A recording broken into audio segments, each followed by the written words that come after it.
tenho sérios problemas com a psicologia que, sabe, bota todo mundo num grupo, toma uma decisão de que a coisa é desse jeito, né? Quando a gente tem que olhar pessoa a pessoa, caso a caso, individualidade a individualidade, né? E não traçar retas tão lógicas assim. A senhora também mencionou o conceito de ecologia do desenvolvimento humano, Uhum, né? E é um uhum, conceito que a senhora desenvolveu ao longo do seu trabalho, né? A senhora sim. pode falar um pouco mais sobre o que é essa ecologia do desenvolvimento humano e como é que as pessoas se relacionam com o seu meio ambiente? Uhum. Então, esse é um conceito que veio principalmente do trabalho de um russo que viveu muito tempo nos Estados Unidos, que se chamava Uri Brofenbrenner.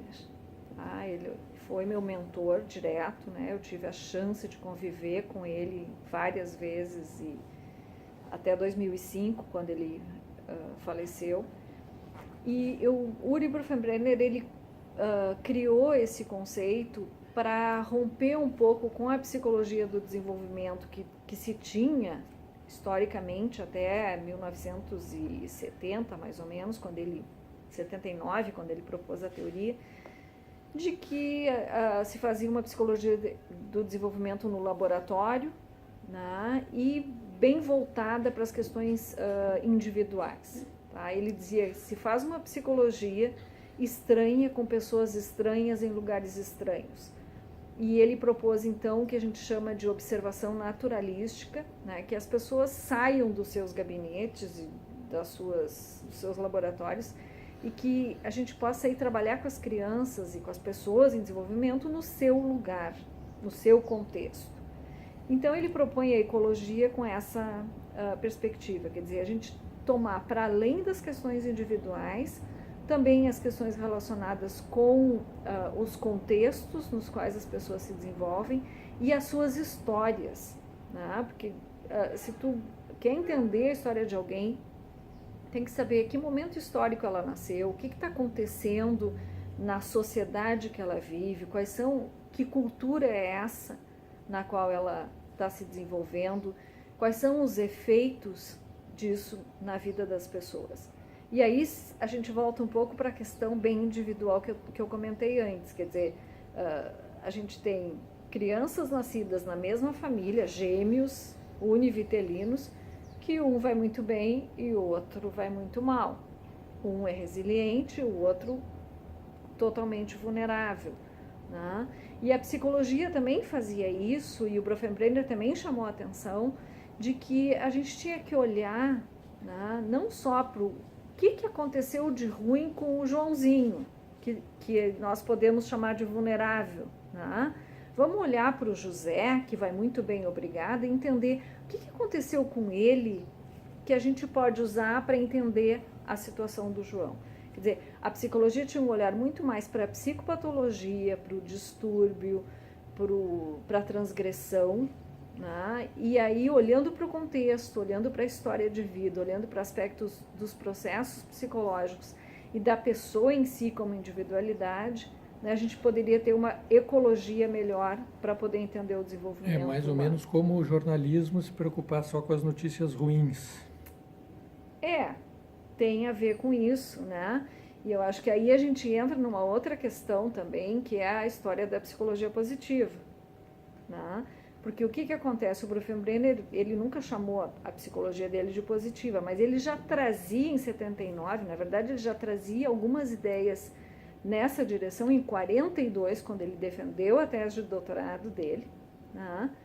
Que era o poder olhar para o bem-estar das pessoas, olhar como as pessoas realmente têm qualidades, né? Como elas se sentem bem na vida delas, no seu contexto, nos seus ambientes, e como elas dão certo. Né? Então já tinha uma coisa de psicologia positiva, né? Que depois, só em 2000, 2001, é que passou a ter esse nome como movimento internacional. Quem é que cunhou esse conceito de psicologia positiva? Foi o Martin Seligman, que como presidente da Associação Americana de Psicologia, a American Psychological Association, quando ele assumiu como presidente, ele cunhou esse movimento, né, com este nome. E é um nome que abarca realmente as características do movimento? De uma certa forma, sim. Sim, as pessoas questionam um pouco porque muitos pensam que tem uma implicação claramente positivista, que não é verdade, né? Mas de uma certa forma, sim. Só que não começou ali, ele já vinha, né? O humanismo já era bastante positivo, já havia outros teóricos. A minha orientadora de doutorado, que trabalhava com pró-sociabilidade, né? Já também tinha essa perspectiva mais positiva, né? E vários outros teóricos. E o que as experiências positivas individuais podem ensinar para a coletividade, para a sociedade de uma maneira geral, dentro dessa perspectiva de uma psicologia positiva?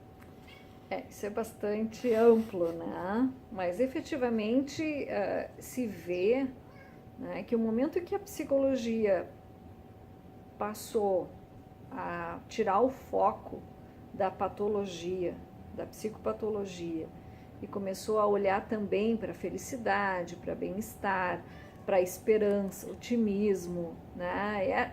Esses conceitos, né, se começou a ter uma outra perspectiva do ser humano nos estudos psicológicos, né? Então, acho que se vai um pouco nessa direção, assim, de poder olhar o ser humano não só como um ser que adoece, né, mas uma pessoa que está em busca sempre, né, de saúde, de bem-estar, né? Bem-estar é a definição de saúde hoje da Organização Mundial de Saúde, e de outros aspectos positivos, humor, né, esperança, otimismo, etc. E isso na clínica, ela aparece de que forma, essa percepção do bem-estar e dos momentos felizes individuais? Então, a clínica psicanalítica, né, sempre teve um olhar muito mais para a patologia. Né? Depois se criou o humanismo, que é uma prática clínica, a terapia cognitivo-comportamental, a terapia dos esquemas e outras novidades que andam por aí, já trazem muito mais essa perspectiva positiva, por assim dizer, para a sua prática, né? Quer dizer, os terapeutas estão muito mais para além da tua depressão, da tua ansiedade, dos teus problemas pessoais, tentando trabalhar com as pessoas na direção, né, de promover saúde, de promover bem-estar, de promover realmente uma nova perspectiva de existência para as pessoas. É que quem procura uma clínica psicoterapêutica, em geral, tem relato de algum problema a ser resolvido, né? Alguma patologia ou alguma coisa que não está fechando bem com ela. Não necessariamente, tá? Eu acho que há muitas pessoas que fazem terapia porque querem se conhecer melhor, querem entender os seus processos psicológicos. Não necessariamente uma pessoa vai para a terapia porque tem um problema psicológico ou uma patologia, né? Tem uma curiosidade, às vezes até, né? Ou tem um momento da sua vida. Eu sempre digo, se a gente botar um objeto na ponta do nariz de uma pessoa, né, e ela estiver com os olhos fechados, né, e perguntar o que eu botei na ponta do teu nariz, a pessoa não consegue discernir, né? Então, muitas vezes ela precisa um certo distanciamento para poder olhar para aquele problema com mais né, nitidez, mais clareza, mais sensibilidade. E muitas vezes a gente precisa de alguém que faça com a gente esse movimento, quer dizer, que pegue a nossa mão e afaste o objeto, porque a gente não está conseguindo. A analogia é com um problema, quando tu tá com a cara enfiada numa situação, uma coisa que tu queres resolver, que não necessariamente é uma patologia, eu tenho que decidir, sei lá, o que eu vou fazer da minha vida quando eu me aposentar, né? Que é uma coisa bem pessoal, né? Quer dizer, não é necessariamente olhar para cá e achar, não, daqui a 6 meses eu vou resolver desse jeito. Eu preciso, às vezes, que alguém me ajude a discernir, a olhar para isso, a ter outras expectativas, a organizar todo o meu contexto ecológico para poder chegar a uma decisão. Né? Mudando um pouquinho de assunto, professora, o que a senhora acha da lei da escuta protegida, né? do depoimento especial que entra em vigor mês que vem agora? Eu acho um avanço tremendo. Eu lamento fortemente, tá, que tenham feito uso político disso, tá, sem pensar no direito da criança e do adolescente, sem pensar no dano que é, porque só quem trabalha com essas crianças, e aí até me coloco, né, de uma forma bastante veemente, quem trabalha com essas crianças, quem trabalha com crianças vítimas de violência, de abuso sexual especialmente, sabe a dificuldade, o dano, o sofrimento repetido que elas passam pela repetição do evento, né, na delegacia, no conselho, na polícia, na justiça, na família e etc.